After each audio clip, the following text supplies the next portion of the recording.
はい、ここでですね、これで。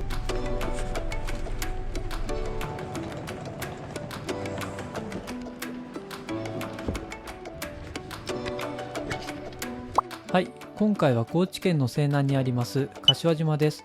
柏島はマクロ王国なんて呼ばれる海で、ハゼやスズメダイ、甲殻類まで多種多様なマクロ生物が見れます。フォト派のマクロダイバーに超人気のスポットです。今回のアクセスは僕が住んでいる関西から最寄り駅の宿毛駅まで夜行バスで約7時間、宿毛駅からは送迎をお願いして車で約40分ほどかけて向かいます。柏島に飲食店はなく、コンビニも車で20分くらいの場所にあり、なかなかの僻地なので行く際は気をつけてください。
Sugar sweet, you got what I need.